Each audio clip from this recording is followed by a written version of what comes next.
안녕하십니까, NJ스튜디오 차활평TV의 제이입니다. 작년에 세상에서 제일 많이 팔린 차가 어떤 차인지 아십니까? 포드의 픽업 트럭입니다. 몇 년째 1위라는 사실을 알고 정말 깜짝 놀랐는데요, 픽업 트럭은 미국인들의 전유물이었습니다. 그런데 이제 그 인기는 세계를 넘어서 한국에서도 쌍용차의 픽업 트럭의 판매량을 보면은 이제 한국에까지 미쳤다고 볼 수가 있습니다. 근데 한국의 교통 상황을 알아서인지 모르겠지만은 미국 회사들이 한국에는 픽업 트럭 출시를 조금씩 꺼려왔어요. 온라인 커뮤니티 상에 보면은 주차는 내가 알아서 할 테니까 제발 런칭이라도 좀 해다오 라고 하시는 분들을 정말 많이 봤거든요. 그 소리를 들었는지 쉐보레가 픽업 트럭 본고장에 검증을 마친 중형 픽업 트럭 콜로라도 출시를 선언했습니다. 그래서 오늘 저의 리뷰는 쉐보레 중형 픽업 트럭 콜로라도 중에서 최상위 오프로드 트림인 콜로라도 ZR2입니다.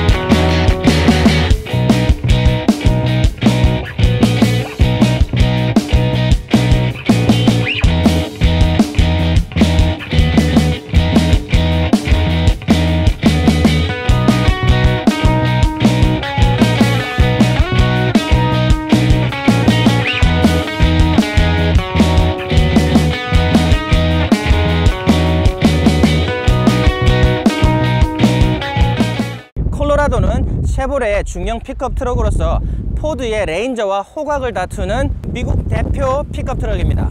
아따 바람들. 그런데 솔직히 말씀드리면은 이 콜로라도가 포드의 레인저에는 디자인으로서는 완패입니다. 하지만 레인저, 콜로라도 모두 호화 옵션의 오프로드 특화 모델을 최상위 트림으로 포지셔닝 했습니다. 포드는 랩터, 그리고 쉐보레 콜로라도는 ZR2입니다. 일반 트림은 레인저가 두말할 거 없이 승리지만 오프로드 이 최상위 트림은 솔직히 딱 잘라 말하기가 어렵습니다. 왜냐하면 이 콜로라도 ZR2는 정말 너무 예쁘거든요. ZR2 트림은 차체를 올려놓고 범퍼를 올려 깎아서 군용 트럭, 그리고 또 헤일로 트럭 느낌이 난다고 할까요? 자, 디자인 스포일러는 이제 좀 그만하고 자, 이제 재원을 살펴보도록 할까요? 참, 오늘은 외장을 설명할 때 기능 설명할 것이 많아서 디자인 설명 중에 성능 설명을 많이 곁들일 예정입니다.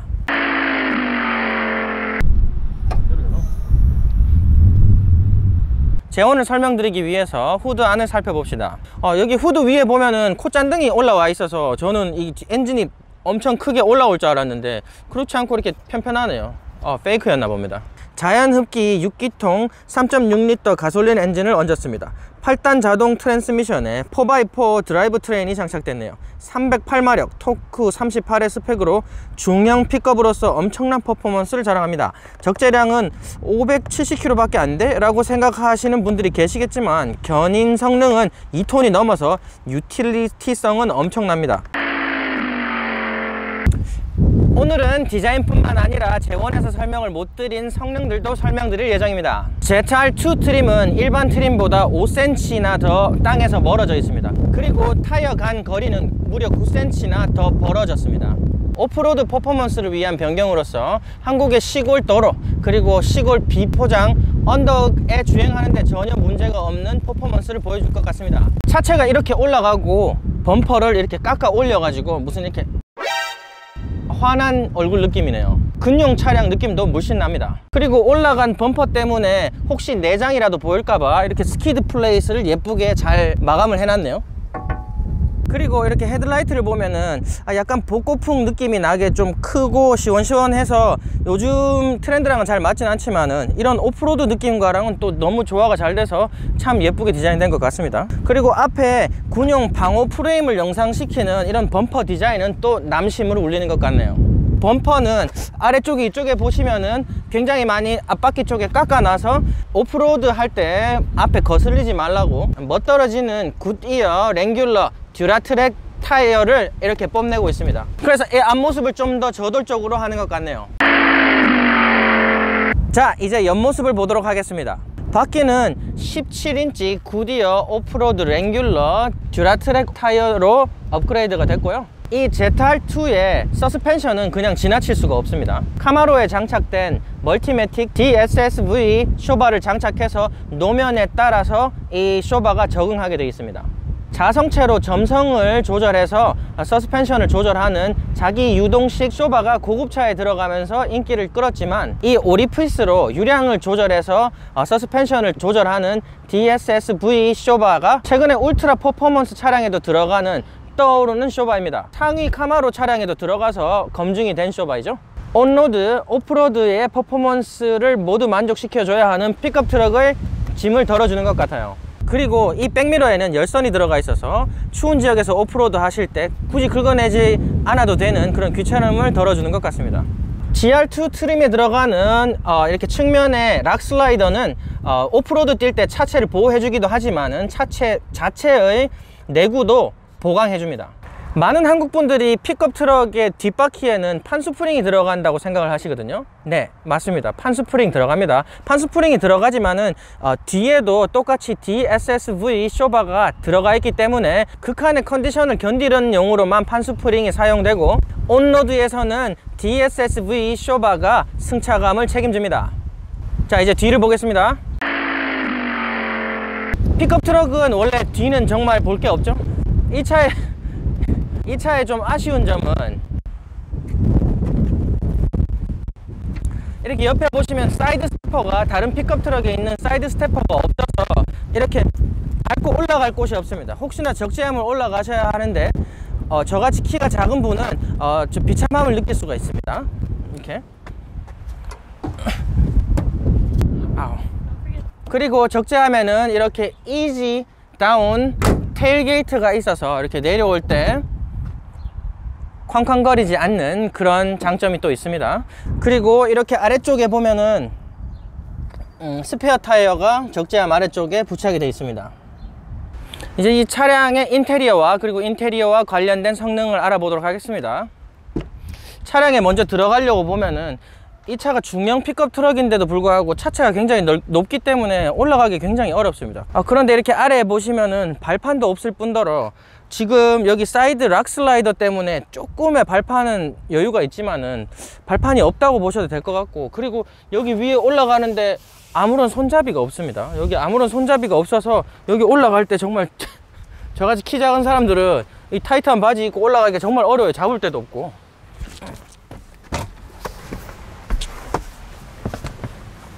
자, 이제 안쪽에 들어와 봤는데요. 이 차를 구매를 고려하시는 분들 중에서 혹시나 인테리어를 기대하신 분들이 있다면 틀렸습니다. 트럭은 일부러 이렇게 디자인한 걸 수도 있는데 굉장히 최대한 심플하게 하려고 노력한 모습이 보이거든요. 그리고 고급스러움은 단 1도 찾아보기가 어렵습니다. 최상위 트림인 것을 고려한다면 아쉬운 부분이긴 하지만 트럭이기 때문에 오히려 이런 디자인을 트럭 매니아들이 더 좋아할 수도 있어요. 그리고 좀 아쉬운 부분은 차를 보면은 아직 키를 씁니다. 최상위 트림에 옵션이 다 들어가 있는데도 불구하고 키레스 키가 없습니다. 그래서 시동을 걸 때 꼭 키를 이렇게 써줘야 된다는 불편함이 있고요. 자, 대시보드하고 인테리어 디자인을 좀 자세히 보도록 하겠습니다. 대시보드는 아까 말씀을 드렸듯이 정말 보잘것없이 심플한 디자인이긴 한데 뭐 그렇다고 해가지고 완전 산티나 하는 거는 아니고요. 그리고 인포테인먼트 시스템은 8인치 스크린이 들어가 있어서 넘치진 않지만 또 부족하진 않는 사이즈라고 볼 수 있습니다. 그리고 핸들 디자인도 아주 부드러운 재질로 돼 있어서 좋지만은 디자인은 결코 좋다고 볼 수가 없는 구닥다리 같은 느낌의 핸들이고요. 그리고 클러스터 디자인도 굉장히 심플하고 남자스럽게 디자인을 해놨습니다. 그런데 BMW 리뷰 때도 말씀드렸지만은 이렇게 H백 시스템 자체에 이렇게 작은 디스플레이라도 디스플레이가 달려 있는 거는 정말 좋은 디자인이라고 보고요. 그 이유는 우리가 H백을 컨트롤할 때 굳이 인포테인먼트 시스템 화면을 변경해서 볼 필요가 없다는 얘기거든요. 그래서 굉장히 편합니다. 아날로그 같은 감성의 다이얼이 있지만은 다이얼을 돌리면은 여기 이렇게 디지털로 넘버를 볼 수 있게 되어 있습니다. 오프로드만을 위한 많은 기능들이 있습니다. 앞바퀴, 뒷바퀴를 따로따로 디퍼런셜을 락킹을 할 수 있는 기능이 있거든요. 디퍼런셜을 락킹한다는 의미는 바퀴가 토크 분배로서 양쪽 바퀴에 돌아가는 속도를 조절을 하는 기능인데, 보통 일반 도로에서는 이 디퍼런셜을 설정을 해줌으로써 바퀴의 라이프를 좀 더 유지할 수도 있고, 그리고 좀 더 스무스한 턴이 될 수 있게 하는 건데, 이 디퍼런셜을 락을 하는 기능으로서 우리가 오프로드 할 때 바퀴가 토크가 먹지 않는 구간에서 헛돌지 않도록 그렇게 할 수 있는 기능이거든요. 그래서 앞바퀴, 뒷바퀴를 아주 따로따로 이렇게 조정할 수 있게 돼서 완전히 오프로드한 비이클로서 정점에 있는 것 같습니다.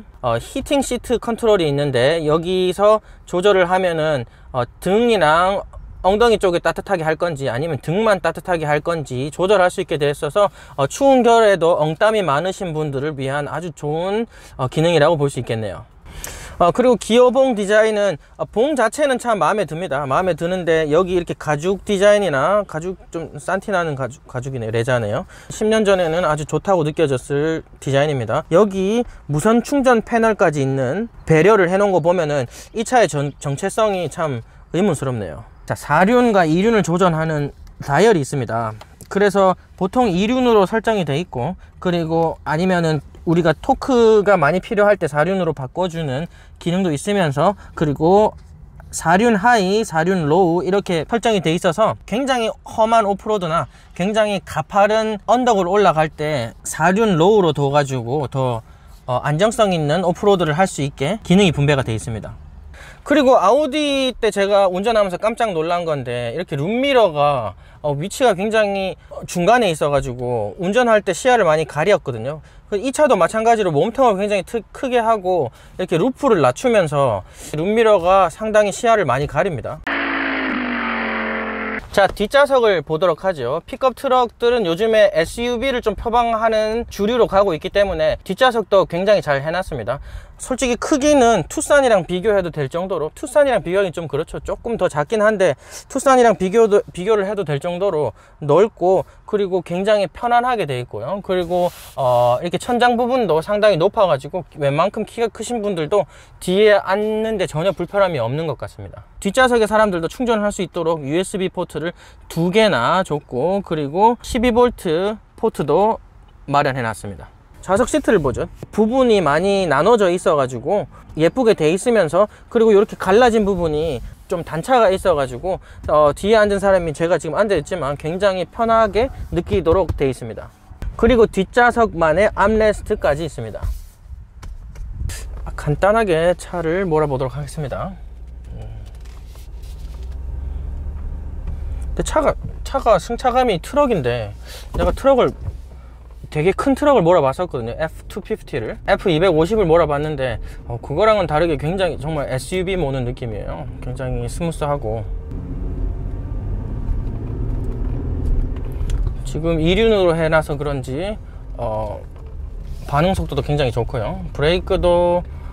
브레이크도 노면 요철이 많이 전달이 안 되는 게 굉장히 괜찮은 것 같습니다.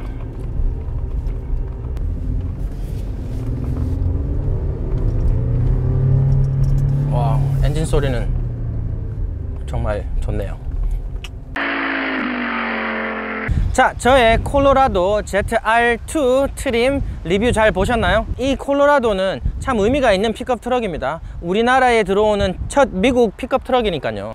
특히 이 ZR2는 한국에 출시될지는 잘 모르겠습니다. 한데 디자인상으로는 저한테 너무 매력적이라서 콜로라도를 사고 꼭 이 ZR2 트림을 추천해 드리고 싶습니다. 특히 우리나라 교통 특성상 픽업 트럭을 몰기는 쉽지는 않죠. 픽업 트럭을 사고 싶어 하시는 분들은 많이 오프로드, 그리고 시골길들을 많이 다니려고 생각하시는 분들이 많을 텐데, 그러신 분들한테는 특히 ZR2가 정말 따봉이지 않을까요?